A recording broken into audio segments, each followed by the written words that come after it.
الآن نسأل سيد جواد، شلون شايف استقراءاتك لرحلة السيد المالكي إلى واشنطن؟ ويفترض كما قالت المراسلة يفترض اللقاء يعقد الآن، يعني لأن هي تحدثت قبل ساعة، لكن إلى الآن ماكو أي شيء خبر عاجل على هذا الموضوع. أنت شلون شايف الزيارة حتى الساعة؟ والله يا أستاذ أنور، أنا اليوم كان عندي لقاء في أحد القنوات يعني العالمية. فهذا اللقاء كان أخرجوا صورة للسيد المالكي، بصراحة أنا تفاجأت منها. كان يتحدث وبقوة، يقول هناك السيد المالكي أمام الكونغرس تحدث بلغة عجيبة، وتحدث على أنه يوجد استقرار اقتصادي وأمني جيد في العراق. فأنا أقول، هل السيد المالكي تعود أن يلقي ببعض الأمور التي تفند مرة أخرى مرة من الشعب العراقي، ومرة حتى من تجار يطلعون على يعني مرة في استوديو التاسعة كما حدث في هذا الشخص اللي تحدثنا عليه عن قبل قليل. فأنا أعتقد أنه الزيارة كان هدفها أمرين. نتحدث بشيء حقيقي. أما الأمر الأول فجاء في هذا التوقيت زيارة المالكي إلى واشنطن، أنا أعتقد جاءت لأجل كسب الدعم من أمريكا، في سبيل أن هناك الانتخابات قريبة، أن يكون هناك دعم لموضوع ترشيحه للولاية الثالثة، لأن الجميع يعلم أن هناك لاعبين كبار في الساحة العراقية، مرة يحتاج إلى إرضاء أمريكا ومرة يحتاج إلى إرضاء بعض الدول المجاورة. فأنا أعتقد أول خطوة بدأها السيد المالكي من بعد ما رطب الأجواء مع تركيا، ذهب إلى واشنطن بصيغة معلنة وبصيغة مخفية. الصيغة المخفية هي تلقي الدعم من قبل أمريكا لتوليه ولاية ثالثة، وهذا غير مقبول من كل الكتل السياسية، لا بالأحرى هو غير مقبول حتى من المرجعية العليا. وأنا أعتقد أنه الشيء الظاهر والذي تحدث به السيد المالكي هو وجود حالة لدى السيد المالكي يتحدث بها أنه يجب أن تكون هناك حرب عالمية ثالثة لمحاربة الإرهاب. يعني هو احتاج إلى دعم أمريكا في سبيل محاربة الإرهاب. فأنا أنت تحدثت بكلام جدا لطيف، وقلت من هو السيد المالكي؟ السيد المالكي هو القائد العام للقوات المسلحة، رئيس الوزراء، المشرف على المخابرات، المشرف على الاستخبارات، المشرف على الأمن الوطني، المشرف على كل الأجهزة الأمنية، وزير دفاع، وزير داخلية، يعني هو الكل في الكل. إذن هو الآن بذهابه إلى واشنطن وبلسانه تحدث وقال أنا أحتاج إلى دعم واشنطن من باب التجهيزات اللوجستية مرة، ومرة من باب الدعم الواقعي على الأرض. إذن هو أثبت فشله في قيادة المنظومة الأمنية، أثبت فشله في مكافحة الإرهاب. والآن التقرير الذي تحدثت به هذه القناة، وأنا يعني أقولها بصراحة، قالت أنه الشهر الماضي كان أكثر دموية منذ عام 2008 إلى هذا اليوم. 1000 شهيد في الشهر الماضي و968 جريح في الشهر الماضي.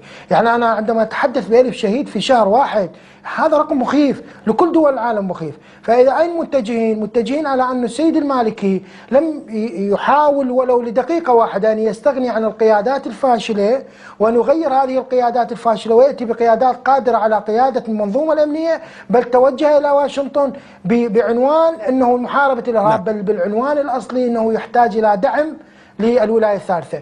طيب. كل التقارير التي وردت من واشنطن تؤكد على أنه الكونغرس الأمريكي عنف السيد المالكي وبقوة لسببين. السبب الأول، العراق، الجميع يعلم أن العراق منظومة كبيرة من الموارد المالية. العراق من أكبر المجهزين لنفط، العراق من أكبر المجهزين لكثير من النوادر التي يحتاجها البلدان العربية.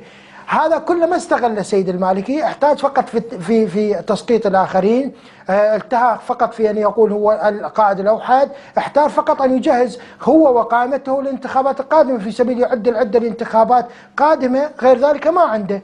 فأنا أقول بصراحة الواشنطن بوست في تقريرها اليوم اللي كتبته وبعض الصحف العالمية أكدت على أنه كل أعضاء الكونغرس كان هناك خطاب شديد اللهجة للسيد المالكي لعدم قدرته على استثمار الموارد الاقتصادية مرة، عدم قدرته على قيادة البلد للتخلص من الإرهاب والإرهابيين، ترك العراق ساحة مفتوحة للتلاعب للقاعدة مرة ولداعش مرة ثانية. فأنا أعتقد كل التقارير التي وردت من أمريكا ومن واشنطن تدل على نقطة مهمة.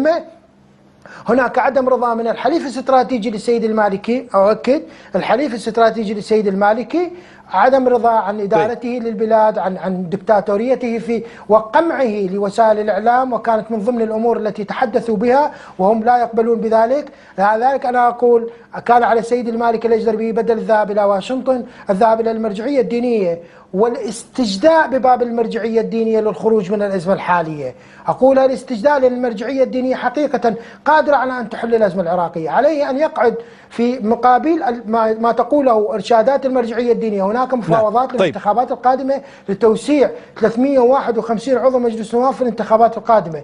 يا اخي انا اقولها بصراحه مع كل احترامي وتقديري 325 عضو في اعضاء مجلس النواب ماذا قدموا لنزيدهم الى 351؟ المرجعيه غير قابله، الشعب غير قابل غير راضي، ومع ذلك هناك مبالغ ضخمه. وهذا سيد جواد احمد التشلبي يقترب من الحقيقه بالمصاريف الكبيره التي صار. يعني هذا الموقف ايضا موقف الرفض للزياده، يعني موقف عبرت عنه المرجعيه العليا بشكل واضح. يعني سماحه الشيخ الكربلائي حكاها بصريح العباره انه هذا ليش قدموا ذاك العدد حتى نزيد العدد مره اخرى. لكن انت اخذتني بالبدايه سيد جواد صح بنقطه نظام. حقيقه من تحدث عنه السيد المالكي وتم وصفه برامبو المنطقه الخضراء، وانت اطلقت هذا الوصف طبعا. يعني الآن السيد المقاول اجت للتاسعة، واحنا حسب تصورنا انه السيد المالكي قال هذا الشخص تم اعتقاله من السيد احمد المالكي، يعني كنا مفترضين انه هو معتقل. حتى من دخل الاستوديو يعني اكشف سر انه انا شخصيا ما مصدق انه هذا الشخص، لان يفترض معتقل بالحبس مو يجي باستوديو التاسعة. لكن الرجل قال اني الشخص المعني والان موجود. تم عرض مقطع من حديثك عنه وعلق عليه، نشوف نذكر ونرجع نسمع منك الرأي. قبل لنا زميل المخرج ايش قال سيد جواد الشيلي؟ التقى به السيد رئيس الوزراء، هو كان من اكثر المقربين للسيد رئيس الوزراء، هو كان يلتقي به في بعض المؤتمرات، وكان ياخذه في بعض اللقاءات، وكان يروح وياه بعض الندوات الخاصه في الاستثمار وكذا. كان اصلا علاقه موجوده بيناتهم. شنو اللي صار؟ شنو على قولة يا الناس نش حدا ما بدا يعني. شنو اللي اختلف؟ اللي اختلف اكو عموله، العموله ما اندفعت صدروا مذكره القاء قبض. ليش تضحك؟ هذا كلام عاري عن الصحة حقيقة. هيك كلام ينرفزني مع احترامي أستاذ جواد. هل عنده أي وثيقة بهذا الكلام؟ هل معقولة رجل نائب بالبرلمان العراقي يطلع ويتهم مستثمر بالعراق؟ هذا منطق يا أخوان. نقطة نظام رئيس الوزراء اتهمك دقيقة. ما يخالف. رئيس الوزراء طلع قال هذا الشخص بكل نرجع على كلام بنقطة واحدة من اللي ذكرها رئيس الوزراء يفترض أنت أربع أرهاب. خلينا نحكي على أمر القبض. سيد جواد شنو ردك؟ يعني بالفعل يعني يقول لك لازم تعرض وثيقة تنائب منتخب من الشعب، وهو متفاجئ وضحك بالبداية. يعني شنو تعليقك؟ يعني أنا أقول أتمنى أن أنا أؤكد عليك اعرض اللقاء. هناك مقطع اعتقد هو ما تجاوز لا اكثر من ثانيتين او ثلاثه. قال انا كنت في رحله، بعد ذلك رجعت يومين الى العراق قبل ما اتي الى القاهره لاجراء هذا اللقاء يعني مع جنابكم. نعم. هذه اليومين وين راح السيد نمير العقابي؟ انا نسيت اسمه لان انا ردت اقول رامبو، لا قلت اسميه باسمه. نعم. نمير العقابي وين راح بهذه اليومين؟ انا اكد لك كلام، اولا ما تحدثت به انا اتحمل المسؤوليه. إذا كان هو يريد أن يرفع دعوة على النائب جواد الشيلي فأهلا ومرحبا، مرحب به، خليه يرفع الدعوة ويقول تشهير ولا هاي. قبل ذلك أنا أدعوه ما دام هو برأ نفسه مثل ما يقول أنه برأ نفسه بموضوع الذي تحدث عنه السيد رئيس الوزراء، أن يرفع دعوة على اثنين، جواد الشيلي ونور المالكي. نور المالكي قال عليه إرهابي. أؤكد لك بعد اللقاء الذي حدث في البغدادية، وهذا خلي توصل رسالة إلى السيد هو نمير العقابي. نعم. أخذنا وفرغنا القرص اللي قال السيد نمير العقابي، وأنا أتحدث من خلال قناة البغدادية أن يستمع للسيد رئيس الادعاء العام السيد غضنفر أنه يسمع لي اليوم، لأن أنا أوجه له 3 رسائل. نعم. 3 رسائل مهمة سوف تصل بكتب رسمية يوم الأحد إلى مكتب جنابه. الأولى، إذا كان السيد رئيس الوزراء وهو قائد عام لقوات المسلحة وهو يقول خانت الذاكرة، زين أنا ايش خانت الذاكرة؟ يعني كم موقف خانت الذاكرة أو نسى السيد رئيس الوزراء؟ يعني بكم موقف اتهم به الآخرين وكانت خانت الذاكرة؟ نمير العقابي يتهم رئيس الوزراء انه خانت الذاكره، لا انا اكد رئيس الوزراء ما خانت الذاكره، وانت وجدوا في بيتك مثل ما تفضل رئيس الوزراء. اذا راح نقارن احنا نبعث بقرصين نقول ايهما الاحق وايهما كاذب، مع جل احترامي للصادق بهم.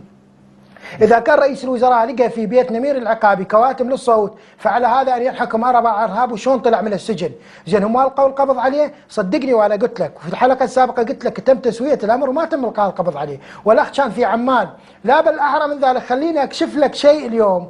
تم الاتصال بي بعد حلقة اللي أنا ظهرت الصورة وقلت هذا نمير العقابي، تم الاتصال بي من شخص مقرب من السيد نمير العقابي، وقال لي أنا ما أدري، أرد على كل المكالمات. اتصل بي قال أنا سكرتير نمير العقابي او مدير مكتب نمير العقابي في بغداد وفي العراق، وادير اكبر مجموعه استثمارات، جزاك الله الف خير. والسيد نمير العقابي يقول كل ما تحدث به حقيقه. والمشكله وين؟ المشكله انه تعرضت لتهديد وانا خايف.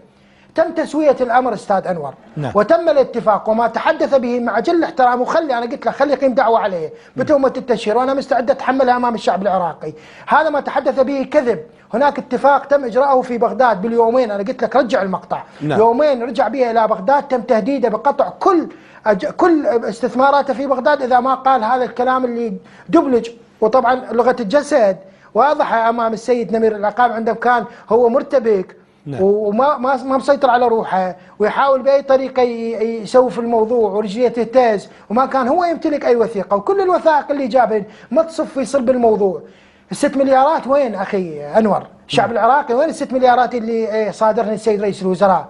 وين الكواتم؟ وين السيارات؟ وين البيوت؟ هاي البيوت اللي يقولون عليها انه هي كانت ماخوذه من عضو بدوله القانون، وانا اكد ما قاله السيد سيد جواد، منو هذا العضو؟ على انه هناك تسويف في قضيه السيد نمير العقابي.